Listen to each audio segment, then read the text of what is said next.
الحمد للہ رب العالمین والعاقبۃ للمتقین والصلاة والسلام علی سید الانبیاء واشرف المرسلین وعلی آلہ الطیبین الطاہرین وصحابتہ الاکرمین اجمعین اما بعد فاعوذ باللہ من الشیطان الرجیم بسم اللہ الرحمن الرحیم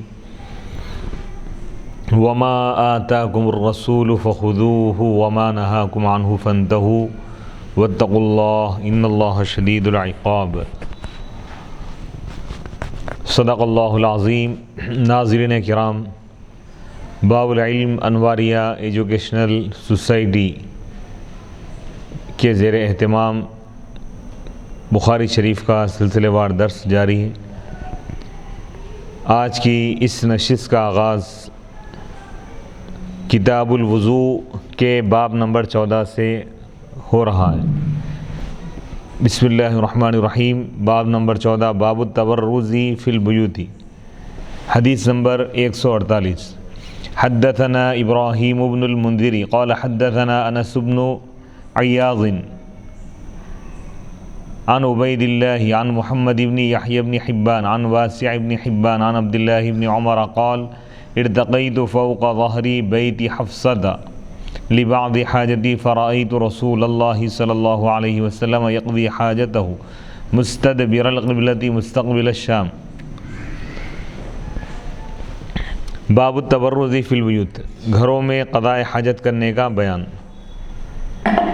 پہلے گھروں میں بیت الخلاء بنے ہوئے نہیں تھے، اس لیے خواتین قضاء حاجت کے لیے صحرا اور میدان میں جاتی تھیں، جیسا کہ اس سے پہلے والے باب میں ذکر کیا گیا ہے۔ بعد میں گھروں میں بیت الخلاء بنا دیے گئے تو پھر خواتین گھروں کے بیت الخلاء میں قضاء حاجت کرتی تھی اور سوائے شرعی ضرورت کے گھر سے باہر نہیں نکلتی تھی۔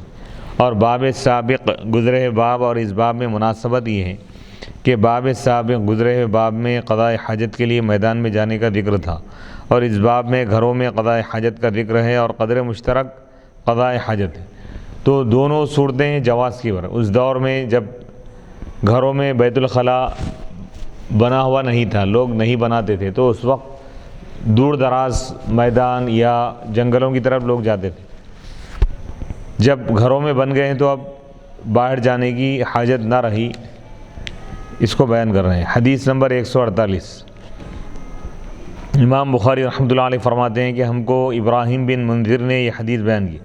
قال، انہوں نے کہا ہم کو انس بن عیاض نے حدیث بیان کی، وہ عبید اللہ سے روایت کرتے ہیں، وہ محمد بن یحییٰ بن حبان سے روایت کرتے ہیں، وہ واسع بن حبان سے روایت کرتے ہیں، حبان سے، وہ عبداللہ بن عمر رضی اللہ تعالیٰ عنہما سے روایت کرتے ہیں۔ قال، حضرت عبداللہ بن عمر رضی اللہ تعالیٰ عنہ نے ارشاد فرمایا کہ میں حضرت حفصہ ام المؤمنین حضرت حفصہ رضی اللہ تعالیٰ عنہ کے گھر کی چھت کے اوپر اپنے کسی کام سے چڑھا تو میں نے دیکھا رسول اللہ صلی اللہ علیہ وسلم قضاء حاجت کر رہے تھے، آپ کی پیٹھ قبلے کی طرف تھی اور منہ شام کی طرف تھا، ملک شام۔ حدیث نمبر 145۔ اس حدیث کی تخریج اور شرح حدیث نمبر 145 میں گزر چکی۔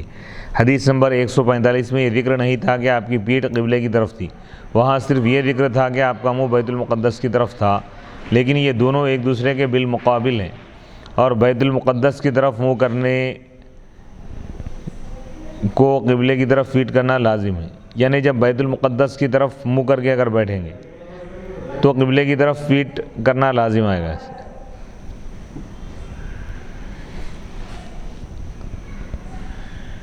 حدیث نمبر 149۔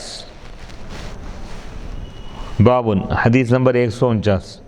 حدثنا یعقوب بن ابراہیم قال حدثنا یزید بن ہارون قال اخبرنا یحییٰ عن محمد بن یحییٰ بن حبان ان عمہ واسع بن حبان اخبرہ ان عبد اللہ بن عمر اخبرہ قال لقد ظہرت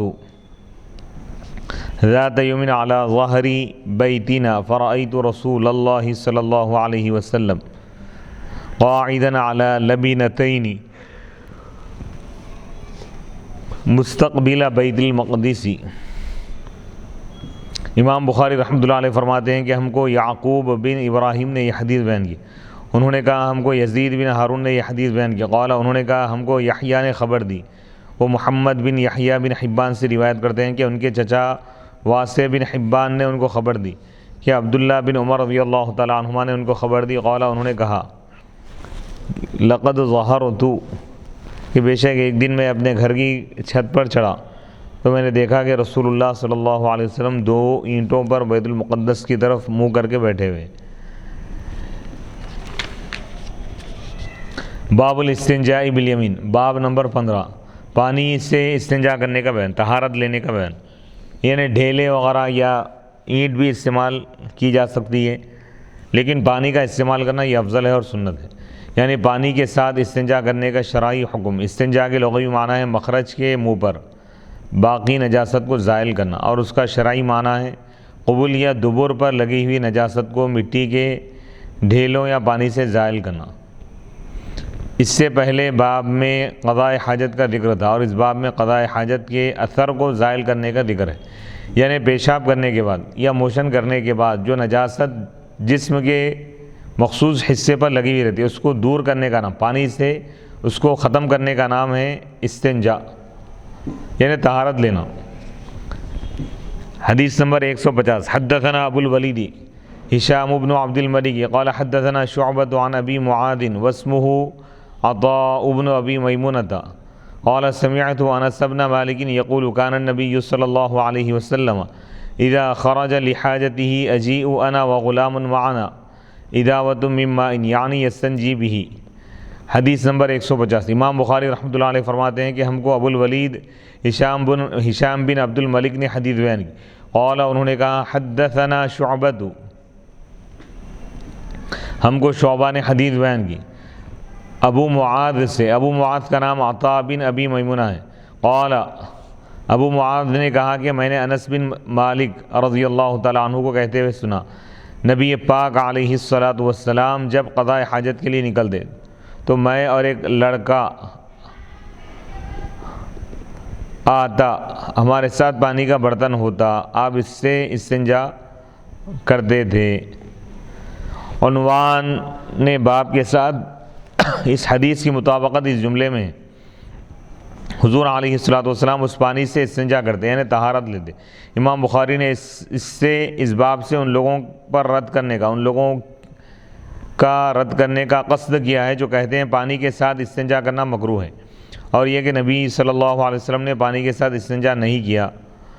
ہم عنقریب انشاءاللہ اس سلسلے میں مفصل احادیث بیان کریں گے۔ صحیح البخاری حدیث نمبر 143 کی شرح میں بھی اس کی کافی وضاحت ہو چکی۔ غلام اور اداوا کے معنی، اس حدیث میں غلام کا لفظ ہے۔ غلام اس نو عمر کم عمر لڑکے کو کہتے ہیں جس کی کم عمر لڑکے کو کہتے ہیں۔ زمخشری نے کہا کہ غلام اس لڑکے کو کہتے ہیں جس کی داڑھی آنے والی ہو، یعنی ابھی داڑھی نہیں آئی تو اس بچے کو غلام کہتے ہیں۔ اداوا چمڑے کے برتن، چھوٹے برتن کو کہتے ہیں جس میں پانی رکھا جاتا ہے۔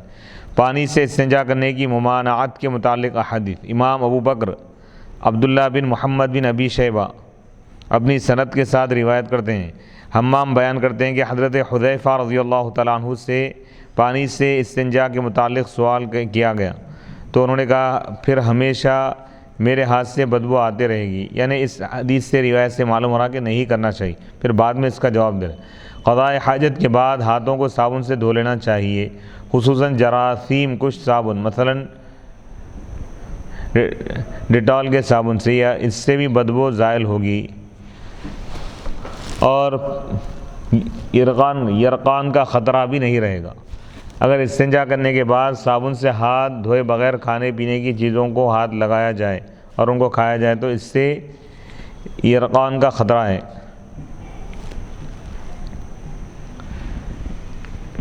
تو اس سے معلوم یہ ہوا کہ پانی سے اگر کوئی طہارت لے رہا ہے تو اس کے بعد صابن سے ہاتھوں کو دھونا چاہیے، پاک صاف کرنا چاہیے۔ ابراہیم بیان کرتے ہیں کہ اسود اور عبد الرحمن بن یزید بیت الخلاء میں داخل ہوتے اور پتھروں سے استنجا کرتے اور اس پر اضافہ نہیں کرتے تھے اور پانی کو نہیں چھوتے تھے۔ یہ تابعین کا عمل ہے جو رسول اللہ صلی اللہ علیہ وسلم کے عمل کے مقابلے میں مرجوح ہے، یعنی حضور کے عمل کو ترجیح دی جائے گی۔ پتھروں سے استنجا کرنے سے کھال چھل جانے کا خطرہ ہے۔ آج کل گھروں میں جو بیت الخلاء بنے ہوئے ہوتے ہیں وہاں استنجا کرنے کے بعد ان پتھروں کو رکھنا بہت دشوار ہے۔ مساجد میں جو استنجا خانے بنے ہوتے ہیں بعض لوگ استنجا کرنے کے بعد ان پتھروں کو بیت الخلاء کے اندر اس کی نالی میں ڈال دیتے ہیں۔ حضرت خزیمہ بن ثابت رضی اللہ تعالیٰ عنہ بیان کرتے ہیں کہ رسول اللہ صلی اللہ علیہ وسلم نے فرمایا 3 پتھروں سے استنجا کیا جائے جن میں لید نہ ہو۔ اس حدیث میں پتھروں سے مراد مٹی کے ڈھیلے ہیں اور اس کا محل گاؤں اور دیہات یا چھوٹے شہر ہے۔ جہاں شہر کے باہر جنگل اور کھلے میدان ہوتے ہیں وہاں مٹی کے ڈھیلوں سے استنجا کر کے ان ڈھیلوں کو وہیں پھینک دیا جاتا ہے۔ اس سے گھروں کے اندر بنے ہوئے بیت الخلاء میں ڈھیلوں سے استنجا کرنا مراد نہیں ہے۔ علاوہ ازیں اس حدیث میں بیان جواز مراد ہے، استحباب نہیں ہے۔ مستحب تو یہ ہے کہ پانی کا استعمال کیا جائے۔ بشر کہتے ہیں کہ طاؤس نے کہا 3 پتھروں سے استنجا کرو۔ میں نے کہا اگر مجھے 3 پتھر نہ ملیں تو انہوں نے کہا پھر 3 لکڑیوں سے استنجا کرو۔ میں نے کہا اگر مجھے 3 لکڑیاں نہ ملیں تو انہوں نے کہا پھر خاک کی 3 مٹھیوں سے استنجا کرو۔ مصنف ابن ابی شیبہ حدیث نمبر 1639۔ پانی سے استنجا کرنے کے متعلق احادیث اور آثار معاذہ بیان کرتی ہیں کہ حضرت عائشہ رضی اللہ تعالیٰ عنہ نے فرمایا اپنے شوہروں سے کہو کہ وہ پیشاب اور موشن کے اثر کو پانی سے دھو لیا کرے، یعنی پانی سے طہارت لیں، کیونکہ رسول اللہ صلی اللہ علیہ وسلم یہ عمل کرتے تھے اور میں لوگوں سے حیا کرتی ہوں۔ ابن سیرین بیان کرتے ہیں کہ حضرت عائشہ رضی اللہ تعالیٰ عنہ خواتین سے فرماتی تھیں اپنے شوہروں سے کہو کہ وہ بیت الخلاء سے نکلنے کے بعد استنجا کیا کریں۔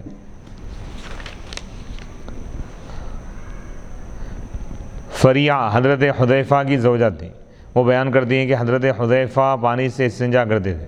حضرت انس رضی اللہ تعالیٰ عنہ بیان کرتے ہیں کہ نبی صلی اللہ علیہ وسلم بیت الخلاء میں داخل ہوتے تو میں اور میرا ہم عمر ایک اور لڑکا پانی کا مشکیزہ اور نیزہ اٹھا کر لے جاتے تھے تو آپ پانی سے استنجا کرتے تھے۔ ابراہیم بیان کرتے ہیں کہ مجھے یہ حدیث پہنچی ہے کہ رسول اللہ صلی اللہ علیہ وسلم جب بھی بیت الخلاء میں داخل ہوتے تو وضو کرتے یا پانی سے استنجا کرتے تھے۔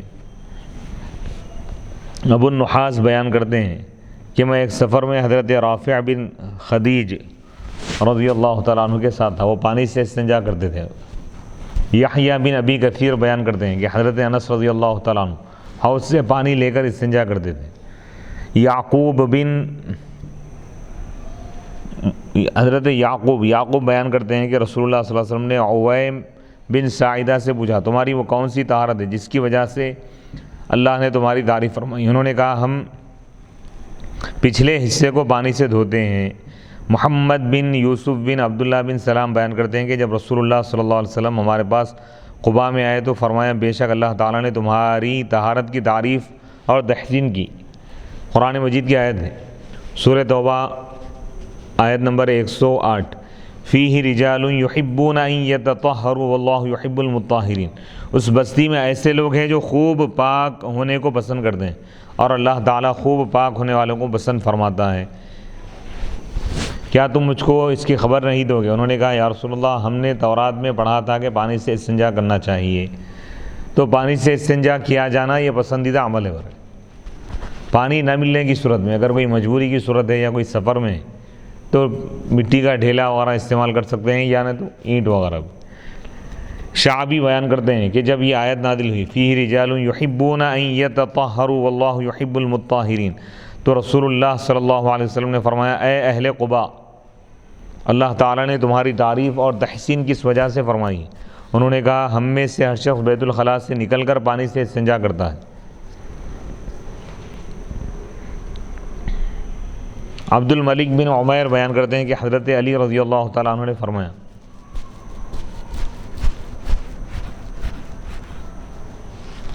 کہ تم سے پہلے والے لوگ مینگنیاں کرتے تھے، یعنی ان کی جو نجاست ہوتی تھی غلاظت، اور تم پتلا موشن کرتے ہو، اس لیے تم ڈھیلوں کے بعد پانی سے استنجا کیا کرو، یعنی پانی کے ذریعے طہارت حاصل کرو گے۔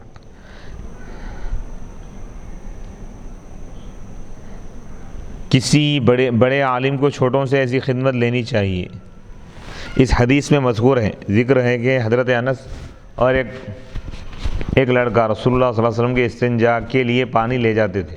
اس سے معلوم ہوا کہ صالحین اور اہل فضل کی اس قسم کی خدمت کرنی چاہیے اور ان کی خدمت کر کے برکت حاصل کرنی چاہیے۔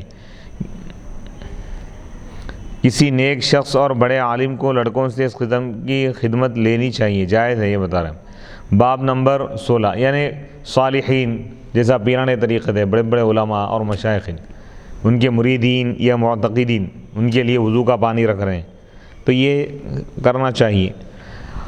باب نمبر 16، باب من حمل معه الماء لطہوری، جس شخص کی طہارت کے لیے پانی لے جایا گیا ہو۔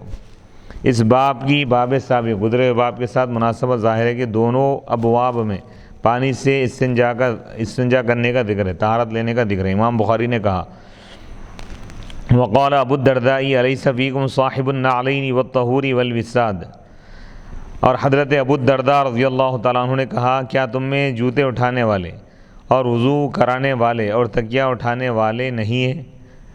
حضرت ابو الدرداء کا نام عویمر بن مالک بن عبداللہ بن قیس، یہ افاضل صحابہ میں سے، اجلہ صحابہ میں سے۔ حضرت عثمان غنی رضی اللہ تعالیٰ عنہ کے خلافت کے زمانے میں یہ دمشق کے قاضی تھے، سن 32 ہجری میں وفات پائے۔ ان کے مزار پاک دمشق میں ہیں۔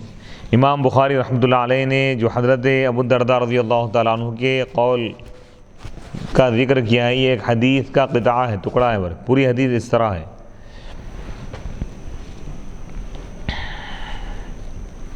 علقمہ بیان کرتے ہیں کہ میں شام میں داخل ہوا، شام یعنی ملک شام، بس میں نے 2 رکعت نماز پڑھی، پھر میں نے دعا کی اللہ مجھے کوئی ہم نشین میسر کر عطا فرما۔ بس میں نے ایک بوڑھے شخص کو آتے ہوئے دیکھا، جب وہ قریب ہوا تو میں نے دل میں کہا مجھے امید ہے کہ میری دعا قبول ہو گئی۔ اس نے مجھ سے پوچھا تم کہاں سے آئے ہو؟ میں نے کہا میں اہل کوفہ سے ہوں۔ اس نے کہا کیا تم میں رسول اللہ صلی اللہ علیہ وسلم کے جوتے اٹھانے والے اور تکیہ اٹھانے والے اور پانی کا برتن لانے والے نہیں ہیں؟ کیا تم میں وہ نہیں ہے جن کو شیطان سے پناہ دی گئی ہے؟ کیا تم میں وہ نہیں ہے جو راز رکھنے والے ہیں جن کے سوا اس راز کو کوئی نہیں جانتا؟ ابن ام عبد نے واللیل کی کیسے قرات کی ہے؟ میں نے کہا واللیل اذا یغشا والنہار اذا تجلی وما خلق الذکر والانثی، سورۃ اللیل۔ اس نے کہا مجھے نبی صلی اللہ علیہ وسلم نے یہ سورت پڑھائی اور آپ کا منہ میرے منہ کی طرف تھا، اب شام کے لوگ مجھے اس قرات سے ہٹانا چاہتے ہیں۔ یہ مکمل حدیث ہے، بخاری شریف حدیث نمبر 3761 میں یہ حدیث موجود ہے، ترمذی شریف میں موجود ہے، حدیث نمبر 2939، مسلم شریف میں یہ حدیث موجود ہے، حدیث نمبر 824، حدیث نمبر 151۔ حدثنا سلیمان بن حرب قال حدثنا شعبة عن ابی معاذ هو عطاء بن ابی میمونة قال سمعت انسا یقول کان رسول اللہ صلی اللہ علیہ وسلم اذا خرج لحاجته تبعته انا وغلام منا معنا اداوة من ماء۔ امام بخاری رحمۃ اللہ علیہ فرماتے ہیں کہ ہم کو سلیمان بن حرب نے حدیث بیان کی، انہوں نے کہا ہم کو شعبہ نے حدیث بیان کی ابو معاذ عطا بن ابی میمونہ سے، قال انہوں نے کہا میں نے حضرت انس بن مالک رضی اللہ تعالیٰ عنہ کو فرماتے ہوئے سنا اللہ کے رسول علیہ الصلوۃ والسلام جب قضاء حاجت کے لیے نکلتے تو میں اور ہمارے ساتھ ہم میں سے ایک لڑکا آپ کے پیچھے جاتا اور ہمارے ساتھ پانی کا مشکیزہ ہوتا تھا۔ باب نمبر 17، باب حمل العنزۃ مع الماء فی الاستنجاء، استنجا کے لیے پانی کے ساتھ نیزے کو اٹھانا، نیزہ بھی ساتھ لے جا سکتے یا نہیں؟ جائز ہے، لے جا سکتے، لاٹھی وغیرہ۔ اس باب کے عنوان میں العنزہ کا لفظ ہے، یہ لاٹھی سے لمبا ہوتا ہے، عنزہ جو ہے نا ایک لکڑی ہے، اور جنگ میں استعمال ہونے والے نیزے یا بھالے سے چھوٹا ہوتا ہے اور اس کی نچلی طرف لوہے کا نوکدار پھل ہوتا ہے اور اس کو بوڑھے لوگ سہارے کے لیے استعمال کرتے ہیں۔ نجاشی نے نبی صلی اللہ علیہ وسلم کو نیزہ ہدیے میں پیش کیا تھا، جب آپ عیدگاہ میں نماز پڑھانے کے لیے جاتے تو وہ آپ کے سامنے زمین میں گاڑ دیا جاتا، آپ کے بعد وہ نیزہ آپ صلی اللہ علیہ وسلم کے خلفائے راشدین خلفاء رضی اللہ تعالیٰ عنہ کے پاس رہا، اور طبقات کبریٰ میں مذکور ہے کہ نجاشی نے نبی صلی اللہ علیہ وسلم کو 3 نیزے ہدیے کیے تھے، ایک نیزہ آپ نے اپنے پاس رکھ لیا، ایک نیزہ حضرت علی رضی اللہ تعالیٰ عنہ کو عطا فرمایا اور ایک نیزہ حضرت عمر رضی اللہ تعالیٰ عنہ کو عطا فرمایا۔ ان دونوں ابواب میں مناسبت یہ ہے کہ ان دونوں بابوں میں پانی سے استنجا کرنے کا ذکر ہے، پانی سے طہارت لینے کا ذکر ہے۔ حدیث نمبر 152، حدثنا محمد بن بشار قال حدثنا محمد بن جعفر قال حدثنا شعبة عن عطاء بن ابي ميمونة سمع انس بن مالك يقول كان رسول الله صلى الله عليه وسلم يدخل الخلاء فاحمل انا وغلام اداوة من ماء وعنزة يستنجي بالماء تابعه النضر وشاذان عن شعبة العنزة عصا عليه زج۔ امام بخاری رحمۃ اللہ علیہ فرماتے ہیں کہ ہم کو محمد بن بشار نے یہ حدیث بیان کی، انہوں نے کہا ہم کو شعبہ نے حدیث بیان کی عطاء بن ابی میمونہ سے۔ عطاء بن میمونہ نے حضرت انس بن مالک رضی اللہ تعالیٰ عنہ کو یہ کہتے ہوئے سنا، وہ فرماتے ہیں کہ رسول اللہ صلی اللہ علیہ وسلم بیت الخلاء میں داخل ہوتے تھے، بس میں اور ایک لڑکا، ایک بچہ پانی کا مشکیزہ اور نیزہ اٹھا کر لے جاتے، آپ پانی سے استنجا کرتے۔ محمد جعفر کی متابعت نظر اور شادان نے کی ہے شعبہ سے۔ عنزہ اس لاٹھی کو کہتے ہیں جس پر نوک دار لوہے کا پھل ہو۔ نیزہ ساتھ رکھنے کی حکمتیں، نماز کے وقت سامنے نیزہ گاڑ کر اس کو ستھرا بنا دیا جائے تاکہ کھلی فضا میں لوگ اس کے سامنے سے گزر سکے۔ اس نیزے سے منافقوں اور یہودیوں کی سازشوں کو توڑ کیا جا سکے، وہ آپ کو قتل کرنے کی سازشیں کرتے رہتے تھے، اس لیے آپ اپنی مدافعات کے لیے اپنے پاس نیزہ رکھتے تھے۔ مودی جانوروں اور حشرات الارض اور سانپ اور بچھوؤں سے بچاؤ کے لیے آپ نیزہ رکھتے تھے۔ قضاء حاجت کے وقت نرم جگہ بنانے کے لیے نیزے کی ضرورت پڑتی ہے، یعنی زمین اگر سخت ہے اس پر اگر پیشاب کریں گے تو چھینٹے اچھلیں گے، جسم پر لگیں گے، اڑیں گے، تو اگر وہ نیزہ اگر رہا تو اس کے ذریعے زمین کو نرم کر تاکہ پیشاب اس میں جذب ہو جائے اور نہ اچھلے۔ بعض اوقات اس پر کوئی چیز ٹانگنی ہوتی ہے اور بعض اوقات نیزے سے سہارا لیا جاتا ہے اور اس پر ٹیک لگایا جاتا ہے۔ باب نمبر 18، باب النہی عن الاستنجاء بالیمین، سیدھے ہاتھ دائیں ہاتھ سے استنجا طہارت لینے کی ممانعت کا بیان ہے۔ جمہور فقہا کے نزدیک دائیں ہاتھ سے استنجا کرنا مکروہ تنزیہی اور اس کی وجہ دائیں ہاتھ کا شرف اور اس کی فضیلت ہے، اور اس باب کی باب سابق گزرے ہوئے باب کے ساتھ مناسبت یہ ہے کہ دونوں بابوں میں استنجا کرنے کا طریقہ بیان کیا گیا ہے۔ حدیث نمبر 153، حدثنا معاذ بن فضالة قال حدثنا هشام والدستوائي عن يحيى بن ابي كثير عن عبد الله بن ابي قتادة عن ابيه قال قال رسول الله صلى الله عليه وسلم اذا شرب احدكم فلا يتنفس في الاناء واذا اتى الخلاء فلا يمس ذكره بیمینہ ولا یتمسح بیمینہ۔ امام بخاری رحمۃ اللہ علیہ فرماتے ہیں کہ ہم کو معاذ بن فضالہ نے حدیث بیان کی، قال انہوں نے کہا ہم کو ہشام نے حدیث بیان کی۔ ہشام کون ہے؟ وہ دستوائی ہیں، وہ یحییٰ بن ابی کثیر سے روایت کرتے ہیں، وہ حضرت عبداللہ بن ابی قتادہ سے روایت کرتے ہیں، وہ اپنے والد ابو قتادہ سے روایت کرتے ہیں۔ انہوں نے کہا اللہ کے رسول علیہ الصلاۃ والسلام نے ارشاد فرمایا جب تم میں سے کوئی شخص پانی پیے تو برتن میں یا اس گلاس میں سانس نہ لے، اور جب وہ بیت الخلاء جائے تو اپنا یعنی سیدھا اپنی شرمگاہ کو نہ چھوئے سیدھے ہاتھ سے، اور سیدھے ہاتھ سے نہ پوچھے، یعنی سیدھے ہاتھ سے طہارت حاصل نہ کرے۔ اس حدیث پاک کے راویوں کا ذکر معاذ بن فضالہ البصری ثوری وغیرہ سے روایت کرتے ہیں، اور ان سے امام بخاری اور دیگر افراد روایت کرتے ہیں۔ ہشام بن ابی عبداللہ الدستوائی، یحییٰ بن ابی کثیر، ان دونوں کا تعارف گزر چکا ہے۔ عبداللہ بن ابی قتادہ ابو ابراہیم بلخی، یہ 95 ہجری میں وفات پائے، ان سے محدثین کی ایک جماعت نے روایت کی ہے۔ ابو قتادہ الحارث یا نعمان یا عمرو بن ربعی المدنی، یہ رسول اللہ صلی اللہ علیہ وسلم کے شہ سوار تھے، یہ احد، خندق اور اس کے بعد کے غزوات میں حاضر تھے۔ مشہور یہ ہے کہ بدر میں حاضر نہیں ہوئے۔ انہوں نے 170 احادیث روایت کی۔ امام بخاری اور امام مسلم 11 حدیثوں پر متفق ہیں۔ امام بخاری 2 حدیثوں کے ساتھ منفرد ہیں اور امام مسلم 8 حدیثوں کے ساتھ منفرد ہیں۔ ان کے مناقب فضائل بہت زیادہ ہیں۔ یہ 45 ہجری میں 70 سال کی عمر میں مدینہ منورہ میں وفات پائے۔ ایک قول یہ ہے کہ کوفہ میں وفات پائے۔ ان کے علاوہ اور کسی صحابی کی کنیت ابو قتادہ نہیں ہے۔ پانی میں پھونک مارنے کی ممانعت۔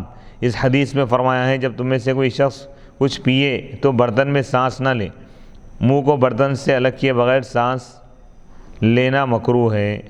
یعنی سانس اگر لے رہے ہیں تو گلاس ہٹا کر سانس لیں۔ برتن سے پانی وغیرہ کو پیتے وقت 3 مرتبہ سانس لینا چاہیے، اور ہر مرتبہ منہ برتن سے الگ کریں یا برتن کو منہ سے الگ کریں۔ منہ سے جو آدمی سانس لیتا ہے اس کو تنفس کہتے ہیں۔ اس حدیث سے معلوم ہوا کہ پانی میں پھونک نہیں مارنی چاہیے۔ بعض لوگ یعنی کوئی گرم چیز پی رہے ہیں، گرم چائے وغیرہ، تو پھونک مار دیں، تو یہ بھی منع ہے۔ اس حدیث سے معلوم ہوا کہ پانی میں پھونک نہیں مارنی چاہیے، کیونکہ انسان کے جسم میں جو بیماریاں ہوتی ہیں ان کے جراثیم سانس کے ذریعے اس پانی میں منتقل ہو جائیں گے۔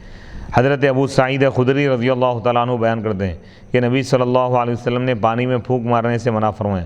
ایک شخص نے کہا میں پانی کے برتن میں تنکا دیکھتا ہوں۔ آپ نے فرمایا اس پانی کو گرا دو، پھینک دو۔ اس شخص نے کہا میں ایک سانس میں پینے سے سیر نہیں ہوتا۔ آپ نے فرمایا پھر تم اپنے منہ کو پانی کے برتن سے الگ کرو۔ باب مذکور کی حدیث کی مؤید دیگر احادیث۔ اس حدیث میں دائیں ہاتھ سے پیشاب کے آلے کو چھونے سے منع فرمایا، اور دائیں ہاتھ سے استنجا کرنے سے بھی منع فرمایا۔ اس سلسلے میں یہ احادیث بھی موجود ہے۔ حضرت عبداللہ بن ابی قتادہ اپنے والد سے روایت کرتے ہیں کہ رسول اللہ صلی اللہ علیہ وسلم نے فرمایا جب تم میں سے کوئی شخص پیشاب کرے تو اپنے شرمگاہ کو اپنے دائیں ہاتھ سے نہ چھوئے، اور جب بیت الخلاء میں جائے تو دائیں ہاتھ سے استنجا نہ کرے، اور جب پانی پیے تو ایک سانس میں پانی نہ پیے۔ یہ حدیث پاک ابو داؤد میں موجود ہے، سنن ابی داؤد حدیث نمبر 31، اور یہ ترمذی شریف میں بھی موجود ہے حدیث نمبر 15، اور یہ نسائی شریف میں بھی موجود ہے حدیث نمبر 24۔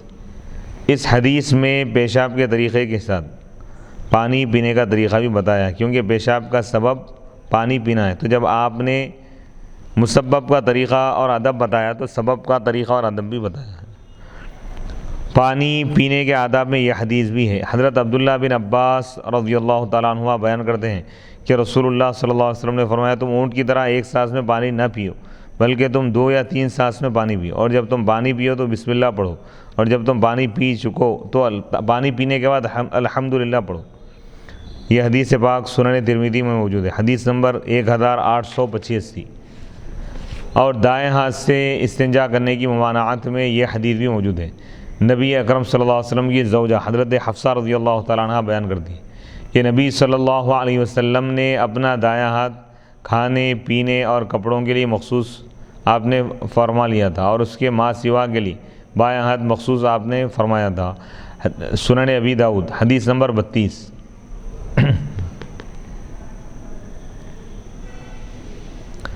باب نمبر 19، باب لا یمسک ذکرہ بیمینہ اذا بالا۔ پیشاب کرتے وقت اپنی شرمگاہ کو اپنے دائیں ہاتھ سے نہ پکڑے۔ اس سے پہلے باب میں پیشاب کے وقت آلے کو چھونے سے منع فرمایا تھا، یعنی شرمگاہ کو چھونے سے منع کیا گیا تھا، اور اس باب میں یعنی آلے کو ہاتھ لگانے سے، یعنی شرمگاہ کو ہاتھ لگانے سے پکڑنے سے منع فرمایا ہے۔ دونوں بابوں میں قدر مشترک یعنی سیدھا ہاتھ استعمال نہ کرنا یہ مراد ہے۔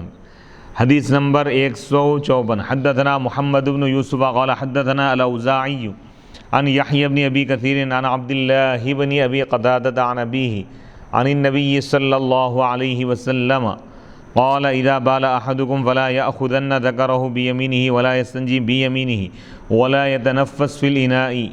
امام بخاری رحمۃ اللہ علیہ فرماتے ہیں کہ ہم کو محمد بن یوسف نے حدیث بیان کی، انہوں نے کہا ہم کو اوزاعی نے حدیث بیان کی یحییٰ بن ابی کثیر سے، وہ عبداللہ بن ابی قتادہ سے روایت کرتے ہیں، وہ اپنے والد حضرت ابو قتادہ سے روایت کرتے ہیں، وہ نبی پاک علیہ الصلاۃ والسلام سے روایت کرتے ہیں۔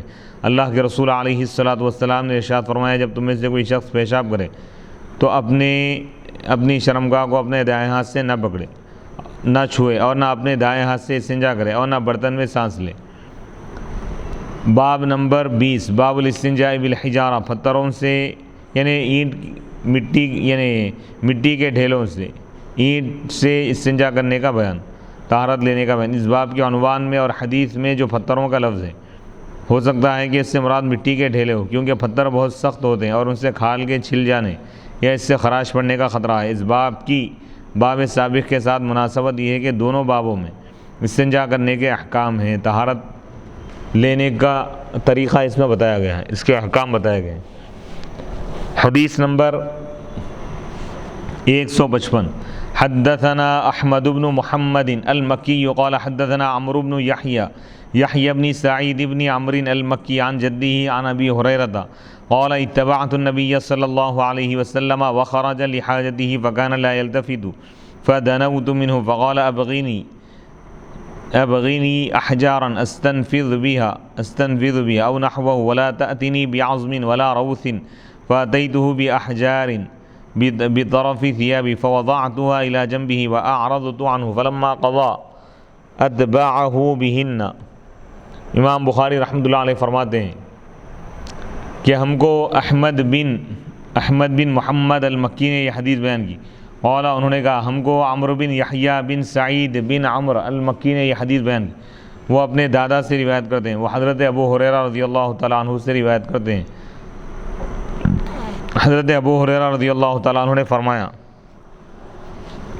نبی اکرم صلی اللہ علیہ وسلم قضاء حاجت کے لیے نکلے تو میں آپ کے پیچھے گیا، آپ ادھر ادھر نہیں دیکھتے تھے، میں آپ کے قریب ہوا تو آپ نے فرمایا مجھے پتھر تلاش کر کے لا کر دو، میں ان سے استنجا کروں گا، اور میرے پاس ہڈی اور گوبر نہ لانا، میں کپڑے کی ایک طرف میں، کپڑے کے اندر یعنی کپڑوں کے ایک پہلو میں، ایک کونے میں، ایک کنارے میں پتھر لے کر آیا، بس وہ میں نے آپ کے پہلو میں لا کر رکھ دیے اور آپ سے منہ پھیر لیا۔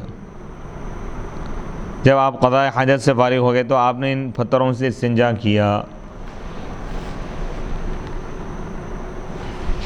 اس حدیث کے راویوں کا تذکرہ، احمد بن محمد بن عون ابو الولید الغسانی الازرقی المکی، یہ صاحب تاریخ مکہ کے دادا ہیں۔ ابو الولید مذکور نے امام مالک سے روایت کی ہے اور ان سے امام بخاری نے روایت کی ہے۔ ان کے پوتے ابو الولید محمد بن عبداللہ نے تاریخ مکہ لکھی ہے، یہ 222 ہجری میں وفات پائے۔ عمرو بن یحییٰ بن سعید ابو امیہ القریشی المکی الاموی، عمر مذکور عبد الملک بن مروان کے زمانے میں دمشق پر غالب آ گئے تھے۔ عبد الملک بن مروان نے ان کو قتل کر دیا اور ان کی اولاد کو مدینہ بھیج دیا۔ عمرو بن یحییٰ نے اپنے باپ اور دادا سے روایت کی اور ان سے امام بخاری اور امام ابن ماجہ نے روایت کی ہے۔ عمرو بن یحییٰ کے دادا سعید بن عمرو بن سعید بن العاص التابعی الثقہ ہیں، انہوں نے حضرت عبداللہ بن عباس وغیرہ سے روایت کی اور ان سے ان کے بیٹوں اسحاق اور خالد اور ان کے پوتے عمرو بن یحییٰ نے روایت کی۔ امام ترمذی کے علاوہ باقی ائمہ ستہ نے ان سے احادیث روایت کی ہیں۔ ہڈی اور گوبر سے استنجا کرنے کی ممانعت کی وجہ، امام بخاری رحمۃ اللہ علیہ نے مناقب الانصار میں اس حدیث کو زیادہ تفصیل کے ساتھ روایت فرمایا ہے۔ حضرت ابو ہریرہ رضی اللہ تعالیٰ عنہ بیان کرتے ہیں کہ وہ نبی صلی اللہ علیہ وسلم کے ساتھ آپ کے وضو اور آپ کے استنجا کے لیے مشکیزے میں پانی لے کر جا رہے تھے، بس جس وقت وہ آپ کے پیچھے جا رہے تھے آپ نے فرمایا یہ کون ہے؟ میں نے کہا میں ابو ہریرہ ہوں۔ آپ نے فرمایا میرے لیے پتھر تلاش کر کے لاؤ جن سے میں استنجا کروں، اور ہڈی اور گوبر لے کر نہ آنا، میں اپنے کپڑے کے پلوں میں اپنے کپڑے کے دامن میں چند پتھر لپیٹ کر لایا، حتیٰ کہ میں نے وہ آپ کے پہلو میں رکھ دیے، بس میں واپس چلا گیا، حتیٰ کہ یہاں تک کہ جب آپ فارغ ہو گئے تو میں پھر آ گیا اور میں نے پوچھا ہڈی اور گوبر کی کیا وجہ تھی؟ آپ نے فرمایا وہ جنات کے طعام کا حصہ ہے، یعنی جنات کی غذا ہے، اور بے شک میرے پاس مقام نصیبین کے جنات کا وفد آیا تھا اور وہ بہت اچھے جنات تھے، انہوں نے مجھ سے زاد خوراک کا سوال کیا، میں نے ان کے لیے اللہ سے دعا کی، اے اللہ یہ جس ہڈی یا گوبر کے پاس سے گزریں یہ اس کے اوپر طعام پالے، تو یعنی ہڈی اور گوبر یہ جنات کی غذا ہے۔ اس حدیث میں مذکور ہے کہ میرے پاس نصیبین کے جنات کا وفد آیا، ہو سکتا ہے کہ یہ اسی رات کا واقعہ ہو، اور یہ بھی ہو سکتا ہے کہ آپ نے اسی رات کے واقعے کی خبر دی ہو۔ اور نصیبین الجزیرہ کا مشہور شہر ہے۔ ابن التین نے کہا وہ شام میں، اور اس میں مجاز ہے کیونکہ الجزیرہ شام اور عراق کے درمیان ہے۔ نیز اس حدیث میں مذکور ہے، ذکر کیا گیا ہے کہ وہ جس ہڈی یا گوبر کے پاس سے گزرے اس پر طعام پا لیں۔ ابن التین نے کہا یہ بھی ہو سکتا ہے کہ وہ اس سے طعام کو چکھ لے کھانے کو، اور یہ بھی ہو سکتا ہے کہ اللہ اس پر طعام کو پیدا کر دے۔ صحیح مسلم میں حضرت عبداللہ بن مسعود رضی اللہ تعالیٰ عنہ سے روایت ہے کہ گوبر ان کے جانوروں کی خوراک ہے، یعنی جنات جن سواریوں کے استعمال کرتے ہیں یا جو جانور ہیں ان کی غذا لید ہے، گوبر ہے، اور یہ اس حدیث کے منافی نہیں ہے، کیونکہ ہو سکتا ہے اس حدیث میں یہ مراد ہو کہ ان کے جانور گوبر کے اوپر اپنی خوراک پالیں، اور ہڈی یہ لوگوں کی خوراک ہے جنات نے آپ سے ذات کا سوال کیا، آپ نے فرمایا ہر وہ ہڈی جس پر اللہ کا نام لیا گیا ہو، جب وہ تمہارے ہاتھ میں آئے گی اس پر تمہارے لیے پہلے سے زیادہ گوشت بھرا ہوا ہوگا، اور ہر مینگنی تمہارے جانوروں کا چارہ ہوگی۔ پھر رسول اللہ صلی اللہ علیہ وسلم نے فرمایا تم ان سے استنجا نہ کیا کرو، کیونکہ یہ تمہارے بھائیوں کا طعام ہے، غذا ہے۔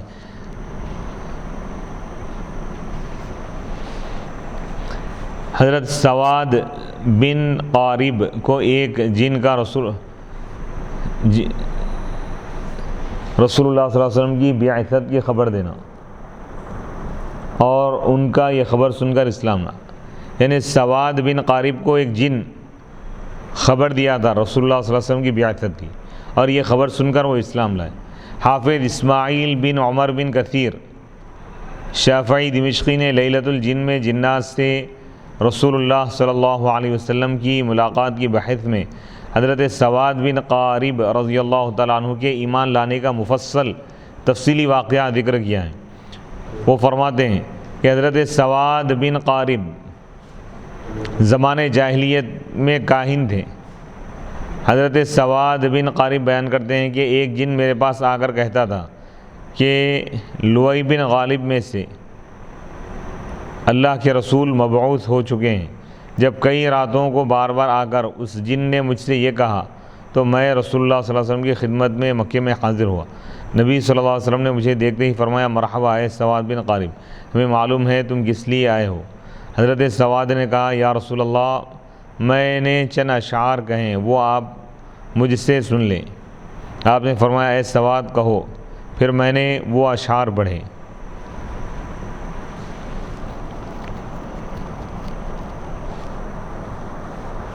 رات کو سونے کے بعد میرے پاس ایک جن آیا، میں جس میں مبتلا ہوا ہوں وہ اس میں جھوٹا نہیں ہے۔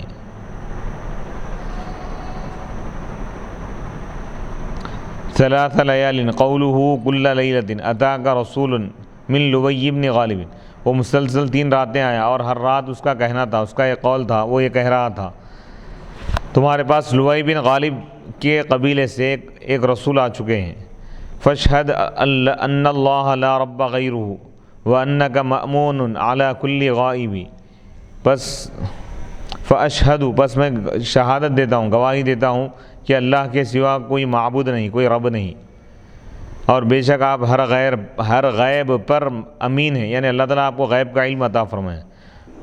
وَأَنَّكَ أَدْنَى الْمُرْسَلِينَ وَسِيلَةً إِلَى اللَّهِ يَبْنَ الْأَكْرَمِينَ الْأَطَائِبِ، اور بے شک آپ تمام رسولوں سے زیادہ قریب ہے اللہ کے وسیلے کے اعتبار سے، اے مکرم اور پاک لوگوں کے بیٹے۔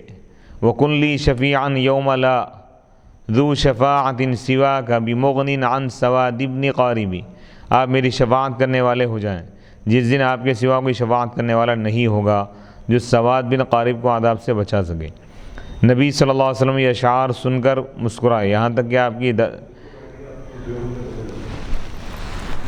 کی داڑھیں یعنی آپ کی دندار مبارک ظاہر ہو گئے۔ آپ نے فرمایا اے سواد تم نے فلاح پالی، یعنی صحابی کا عقیدہ اس سے معلوم ہو رہا ہے کہ صحابی یہ عقیدہ رکھتے تھے کہ حضور کی ذات وسیلہ ہے، حضور کا وسیلہ لینا چاہیے اور حضور کی ذات شفاعت کرنے والی ہے۔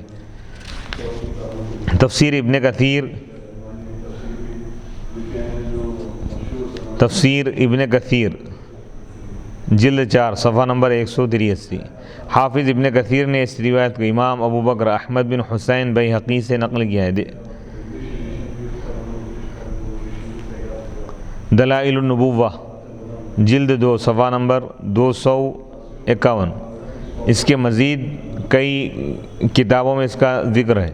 المعجم الکبیر للطبرانی، المستدرک للحاکم، دلائل النبوہ لابی نعیم، الوفاء لابن الجوزی، عمدۃ القاری للعینی، فتح الباری للعسقلانی، سبل الہدی والرشاد لمحمد بن یوسف الصالحی، مختصر سیرت الرسول،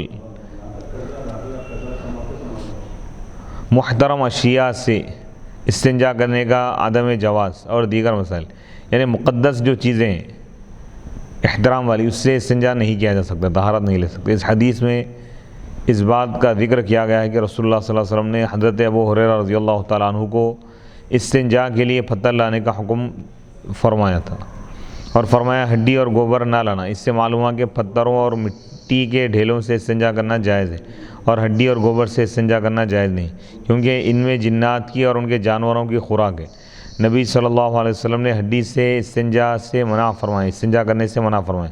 اس سے معلوم ہوا کہ کھانے پینے کی تمام چیزوں کے ساتھ چیزوں سے استنجا کرنا ممنوع ہے، اور دیگر تمام محترم اشیاء سے، حرمت والی چیزیں سے استنجا کرنا بھی منع ہے، حرام ہے، مثلا علمی کتابوں کے اوراق کے ساتھ۔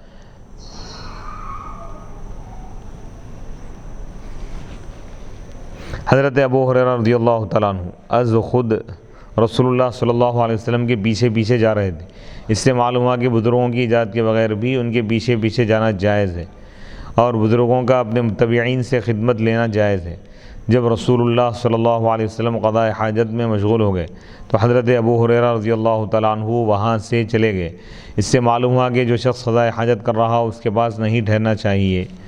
باب نمبر 21، باب لا یستنجا بروث، گوبر سے استنجا نہیں کریں گے۔ باب سابق میں یہ حدیث تھی، گزرے ہوئے باب میں، کہ استنجا کے لیے گوبر نہ لانا، اور اس باب میں یہ بیان ہے کہ گوبر سے استنجا نہ کرے، اور اس سے ان دونوں بابوں کی مناسبت بالکل ظاہر ہے۔ یعنی گوبر وغیرہ ایسی گندی چیزوں سے بھی استنجا نہیں کرنا چاہیے۔ اس کی دوسری وجہ یہ بتائی گئی ہے کہ لید، گوبر اور ہڈی جنات کی غذائیں،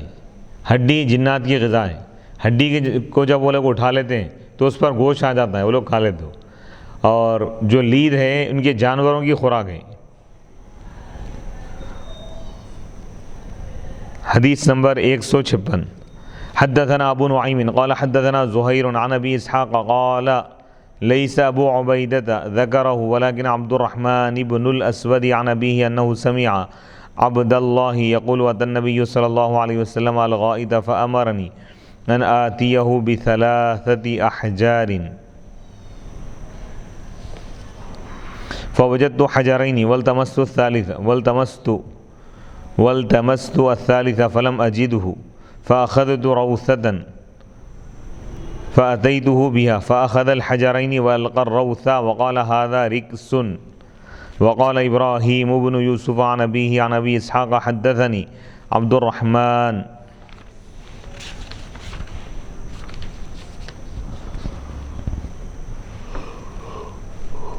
حدیث نمبر 156۔ امام بخاری رحمۃ اللہ علیہ فرماتے ہیں کہ ہم کو ابو نعیم نے حدیث بیان کی، قال انہوں نے کہا، ہم کو زہیر نے حدیث بیان کی ابو اسحاق سے، قال انہوں نے کہا، یعنی ابو اسحاق نے کہا، ہمیں زہیر نے حدیث بیان کی ابو اسحاق سے، انہوں نے کہا اس حدیث کو ابو عبیدہ نے ذکر نہیں کیا، لیکن عبد الرحمن بن اسود نے اپنے والد سے روایت کی کہ انہوں نے حضرت عبداللہ بن مسعود رضی اللہ تعالیٰ عنہ سے یہ سنا ہے کہ نبی صلی اللہ علیہ وسلم قضاء حاجت کے لیے آئے اور مجھے حکم دیا کہ میں آپ کو 3 پتھر یا مٹی کے ڈھیلے لا کر دوں۔ بس مجھے 2 پتھر مل گئے، میں نے تیسرے پتھر کو تلاش کیا تو مجھے نہیں ملا، تو میں نے گوبر کا ٹکڑا اٹھا لیا، بس وہ آپ کے پاس لے آیا، آپ نے 2 پتھر لے لی اور گوبر کو پھینک دیا اور فرمایا یہ نجس ہے، ناپاک ہے، اور ابراہیم بن یوسف نے اپنے والد سے، انہوں نے ابو اسحاق سے روایت کی کہ مجھے عبد الرحمن نے حدیث بیان کی۔ یہ حدیث بخاری شریف کے علاوہ ترمذی شریف میں موجود ہے، حدیث نمبر 17، نسائی سنن نسائی میں موجود ہے، حدیث نمبر 42، سنن ابن ماجہ میں موجود ہے، حدیث نمبر 314، مصنف ابن ابی شیبہ میں موجود ہے، جلد 14 صفحہ نمبر 223، المعجم الکبیر حدیث نمبر 9952، مسند احمد جلد 1 صفحہ نمبر 388۔ امام بخاری نے اس تعلیق کو اس لیے وارد کیا ہے کہ ابو اسحاق اس روایت میں مدلس نہیں ہے، یعنی راوی کا نام چھوڑ کر بیان نہیں کی، بلکہ انہوں نے عبد الرحمن بن اسود سے اس حدیث کو خود سنا ہے۔ حدیث مذکور کے رجال کا تعارف، اس حدیث میں جن راویوں کا تذکرہ نام آیا ہے ان کا مختصر سا تعارف: ابو نعیم فضل بن دکین، زہیر بن معاویہ الجعفی الکوفی، ابو اسحاق عمرو بن عبداللہ السبیعی، ان سب کا تعارف گزر چکا ہے۔ عبد الرحمن بن اسود ابو حفص النخعی کوفی، عالم کامل، یہ اپنے والد، عالم کامل یہ اپنے والد اور حضرت عائشہ رضی اللہ تعالیٰ عنہ سے روایت کرتے ہیں، اور ان سے الاعمش وغیرہ روایت کرتے ہیں۔ یہ ہر روز، یہ روزانہ 700 رکعت نفل نماز پڑھا کرتے تھے، اور عشاء کے وضو سے فجر کی نماز پڑھتے تھے۔ یہ 99 ہجری میں فوت ہو گئے، وفات پائے۔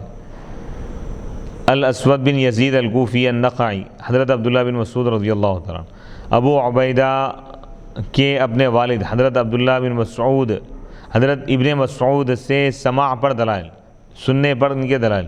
حافظ احمد بن علی بن حجر عسقلانی شافعی رحمۃ اللہ علیہ فرماتے ہیں، امام بخاری نے ابو اسحاق کی ابو عبیدہ سے، وہ عبداللہ بن مسعود سے کی روایت سے عدول کیا ہے، یعنی امام بخاری رحمۃ اللہ علیہ یہ جو روایت ہے ابو اسحاق عن ابی عبیدہ عن ابن مسعود، یہ اس سند سے جو روایت ہے اس سے انہوں نے عدول کیا ہے، یعنی انحراف کیا ہے، اس روایت کو بیان نہیں کیا، کیونکہ یہ سند اعلیٰ تھی، کیونکہ ابو عبیدہ کا اپنے والد حضرت عبداللہ بن مسعود رضی اللہ تعالیٰ عنہ سے سماع ثابت نہیں ہے، سننا ثابت نہیں ہے، تو یہ روایت منقطع ہو جاتی ہے۔ بلکہ انہوں نے ابو اسحاق کی عبد الرحمن بن اسود، وہ اپنے والد سے، وہ عبداللہ بن مسعود سے اس روایت کو ذکر کیا کیونکہ یہ روایت متصل ہے۔ حافظ محمود بن احمد عینی حنفی کے نزدیک ابو عبیدہ کا حضرت عبداللہ بن مسعود رضی اللہ تعالیٰ عنہ سے سماع سننا ثابت ہے، وہ حافظ ابن حجر کا رد کرتے ہوئے لکھتے ہیں، اس قائل کا یہ قول مردود ہے، کیونکہ امام طبرانی نے المعجم الاوسط میں اس سند کے ساتھ ایک حدیث روایت کی ہے، زیاد بن سعد عن ابی الزبیر، انہوں نے کہا مجھے یونس بن عتاب الکوفی نے حدیث بیان کی، انہوں نے کہا میں نے ابو عبیدہ بن عبداللہ سے سنا، وہ بیان کرتے تھے کہ انہوں نے اپنے والد سے سنا، وہ کہتے تھے کہ میں نبی علیہ الصلاۃ والسلام کے ساتھ ایک سفر میں تھا۔ الحدیث،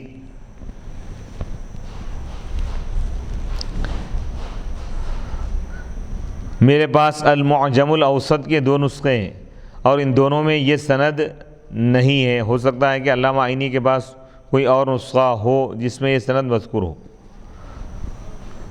اس کے بعد علامہ عینی فرماتے ہیں، ابو عبیدہ کے حضرت عبداللہ بن مسعود رضی اللہ تعالیٰ عنہ سے سماع پر، سننے پر دوسری دلیل یہ ہے کہ حاکم نے حضرت یوسف علیہ السلام کے ذکر میں اس سند سے ایک حدیث ذکر کی، ابو اسحاق ابو عبیدہ سے، اور وہ اپنے والد حضرت عبداللہ بن مسعود سے روایت کرتے ہیں۔ حاکم نے کہا اس حدیث کی سند صحیح ہے، درست ہے، اور حافظ ذہبی نے بھی کہا یہ سند صحیح ہے۔ المستدرک للحاکم جلد 2 صفحہ نمبر 572۔ اور امام ترمذی نے متعدد کئی احادیث کو حسن قرار دیا ہے، جن میں ابو عبیدہ کی اپنے والد حضرت عبداللہ بن مسعود رضی اللہ تعالیٰ عنہ سے روایت ہے۔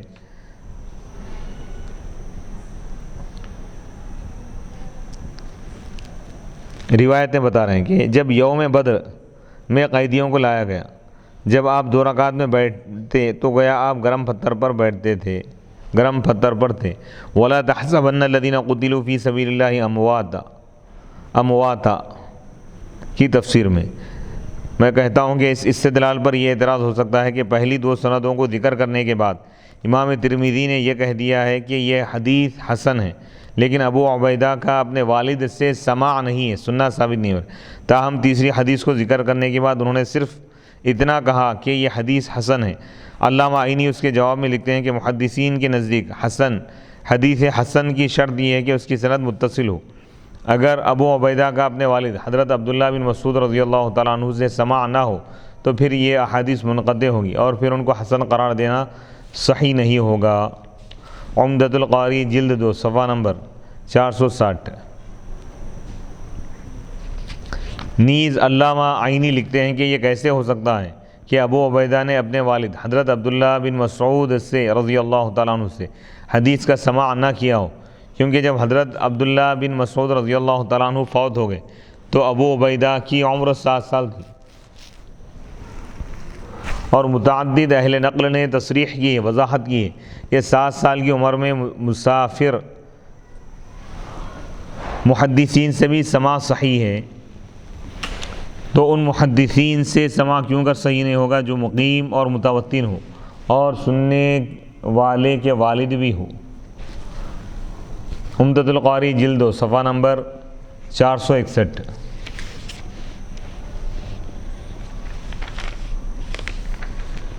استنجا کی مشروعیت کے بارے میں ائمہ فقہ کے مذاہب۔ استنجا کی مشروعیت کے بارے میں اختلاف ہے، یعنی اس کے جائز ہونے کے بارے میں۔ امام شافعی، امام احمد اور ایک روایت کے مطابق امام مالک کے نزدیک استنجا کرنا واجب ہے، اور امام ابو حنیفہ اور ان کے اصحاب اور ایک قول کے مطابق امام مالک کے نزدیک استنجا کرنا سنت ہے۔ مزنی شافعی کا بھی یہی قول ہے۔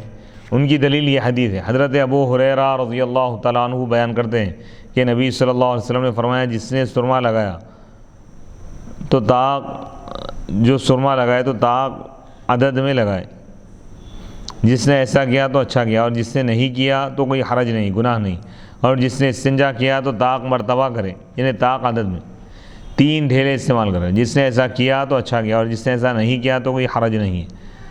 نبی صلی اللہ علیہ وسلم نے فرمایا جس نے طاق عدد میں استنجا نہیں کیا تو کوئی حرج نہیں۔ اس میں یہ دلیل ہے کہ استنجا واجب نہیں ہے۔ آیا 3 پتھروں سے استنجا کرنا ضروری ہے یا 2 پتھر بھی کافی ہے؟ علامہ ابو الحسن علی بن محمد الشافعی فرماتے ہیں ہمارے نزدیک 3 پتھروں سے استنجا کرنا واجب ہے، اور ہماری دلیل یہ حدیث ہے، یعنی شوافے کے پاس حضرت عائشہ رضی اللہ تعالی عنہا بیان فرماتی ہیں کہ رسول اللہ صلی اللہ علیہ وسلم نے فرمایا جب تم میں سے کوئی شخص قضاء حاجت کے لیے جائے تو اپنے ساتھ 3 پتھر لے جائے جس سے استنجا کرے، یہ 3 پتھر اس سے کفایت کریں گے، اس کے لیے کافی ہو جائیں گے۔ یہ حدیث سنن ابی داود میں موجود ہے، حدیث نمبر 40۔ سنن نسائی میں بھی یہ حدیث موجود ہے، حدیث نمبر 44۔ سنن دارقطنی جلد 1 صفحہ نمبر 55۔ علامہ ابو الحسن علی بن محمد الشافعی نے کہا ہے جب آپ نے 3 پتھر لے جانے کا حکم دیا اور کفایت کو 3 پتھروں پر معلق کیا تو معلوم ہوا کہ 3 پتھروں سے استنجا کرنا واجب ہے اور اس سے کم پتھر کافی نہیں ہے، یعنی بعض شوافے کے پاس 3 کا عدد لازم ہے، واجب ہے، ان کے پاس 3 سے کم اگر استعمال کرے تو طہارت نہیں ہوگی، یہ برے لوگ۔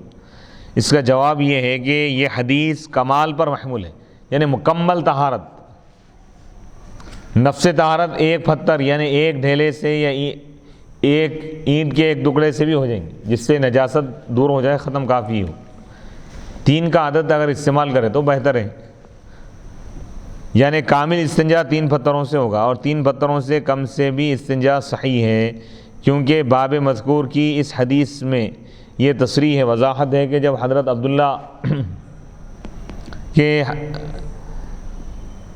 حضرت عبداللہ بن مسعود 2 پتھر اور گوبر لے کر آئے تو رسول اللہ صلی اللہ علیہ وسلم نے 2 پتھر لے لیا اور گوبر کو پھینک دیا۔ اگر 3 پتھر واجب ہوتے تو آپ حضرت عبداللہ بن مسعود رضی اللہ تعالیٰ عنہ سے فرماتے جاؤ تیسرا پتھر بھی تلاش کر کے لاؤ۔ حافظ ابن حجر عسقلانی نے اس استدلال پر یہ اعتراض کیا کہ مسند احمد میں یہی حدیث اس سند سے ہے۔ معمر عن ابی اسحاق عن علقمۃ عن ابن مسعود، اس میں یہ مذکور ہے کہ آپ نے گوبر کو پھینک دیا اور فرمایا یہ نجس ہے، ناپاک ہے، میرے پاس پتھر لاؤ، ذکر ہے اس میں۔ فتح الباری جلد 1 صفحہ نمبر 698۔ اس سے معلوم ہوا کہ 3 پتھر ضروری ہے۔ اس کا جواب یہ ہے کہ حافظ ابن حجر کو مغالطہ ہوا، یہ حدیث صحیح سند کے ساتھ مسند احمد میں 2 جگہ ذکر کی گئی، مذکور ہے۔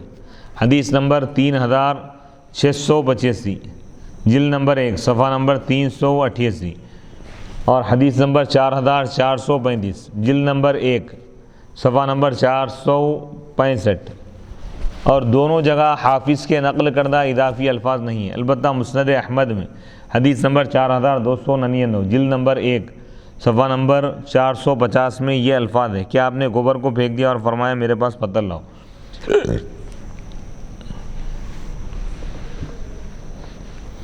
علامہ شعیب نے کہا ان اضافی الفاظ کے بغیر یہ حدیث صحیح ہے۔ الفاظ کی یہ زیادتی اس وقت صحیح ہوتی ہے جب یہ ثابت ہوتا کہ ابو اسحاق السبیعی نے اس حدیث کو علقمہ بن قیس سے سنا ہے۔ حافظ ابن حجر نے اس حدیث کی یہی سند ذکر کی، عن ابی اسحاق عن علقمۃ عن ابن مسعود، فتح الباری جلد 1 صفحہ نمبر 698۔ اور ابو حاتم اور ابو زرعہ نے کہا ہے کہ ابو اسحاق نے علقمہ سے کوئی حدیث نہیں سنی۔ اس تحقیق سے واضح ہو گیا کہ حافظ ابن حجر عسقلانی کا اعتراض غلط ہے اور استنجاء کے لیے 3 پتھر شرط نہیں ہے، اور یہی احناف کا مذہب ہے۔ حافظ ابن حجر کا حدیث منقطع کو مرسل قرار دینا۔ حافظ ابن حجر عسقلانی رحمۃ اللہ علیہ فرماتے ہیں، لکھتے ہیں یہ بھی کہا گیا ہے کہ ابو اسحاق کا علقمہ سے سماع نہیں ہے، سننا ثابت نہیں، لیکن کرابیسی نے اس حدیث کا ان سے سماع ثابت کیا ہے، اور اگر مان لیا جائے کہ یہاں کوئی راوی چھوٹا ہوا ہے تو حدیث مرسل ہمارے مخالفین کے نزدیک حجت ہوتی ہے، اور ہمارے نزدیک بھی حجت ہوتی ہے اگر اس کی قوت پر قرینہ ہو۔ میں کہتا ہوں کہ اگر کرابیسی کی کیا اہمیت ہے جب امام ابو حاتم اور حافظ ابو زرعہ ایسے اکابر ائمہ، جب امام ابو حاتم اور حافظ ابو زرعہ جیسے بلند پائے کے ائمہ یہ تصریح کر چکے ہیں، وضاحت کر چکے ہیں کہ ابو اسحاق نے علقمہ سے کوئی حدیث نہیں سنی، رہا علامہ ابن حجر کا اس حدیث کو مرسل کہنا، تو یہ بہت عجیب ہے۔ حدیث مرسل تو وہ ہوتی ہے جس میں تابعی درمیان سے صحابی کو چھوڑ کر رسول اللہ صلی اللہ علیہ وسلم سے روایت کرے۔ خود حافظ ابن حجر عسقلانی نے حدیث مرسل کی یہ تعریف کی، ہوا ما سقط من آخرہ من بعد التابعی هو المرسل وصورته ان يقول التابعي سواء كان كبيرا او صغيرا قال رسول الله صلی اللہ علیہ وسلم كذا۔ جس حدیث کی سند کے آخر سے تابعی کے بعد راوی ساقط ہو، چھوٹ جائے، وہ حدیث مرسل ہے، یعنی تابعی صحابی کا نام چھوڑ کر ڈائریکٹ قال رسول اللہ اگر کہے تو وہ حدیث سے مرسل ہے۔ شرح نخبۃ الفکر۔ اور یہاں صورت یہ ہے کہ ابو اسحاق نے علقمہ سے روایت کی اور علقمہ نے حضرت عبداللہ بن مسعود سے، اور انہوں نے رسول اللہ صلی اللہ علیہ وسلم سے، اور ابو اسحاق اور علقمہ کے درمیان راوی چھوٹا ہوا ہے، تو یہ حدیث منقطع ہوئی، مرسل کیسے ہوگی؟ حافظ ابن حجر ایسے ماہر فن حدیث کا اس کو مرسل کہنا بہت عجیب اور باعث حیرت ہے۔ اب یہاں سے اس بحث کی اور تفصیل بیان کر رہے ہیں کہ 3 سے کم پتھروں سے استنجاء کے جواز پہ مزید دلائل، یعنی احناف کا مسلک یہ ہے، مذہب یہ ہے کہ طہارت لینے کے لیے یعنی ڈھیلوں کا کوئی عدد مخصوص نہیں ہے، وجوب نہیں ہے 3 یا 4 ایسا ضروری نہیں، 1 سے بھی اگر طہارت مکمل ہو جائے کافی ہے۔ شوافے کے بعد 3 کا عدد لازم ہے، تو احناف کے دلائل یہاں سے پیش کیے جائیں گے انشاءاللہ اگلی نشست کا آغاز ان دلائل سے ہم کریں گے۔ وصلی اللہ تعالیٰ علی خیر خلقہ سیدنا محمد وعلی آلہ واصحابہ وبارک وسلم اجمعین والحمد للہ رب العالمین۔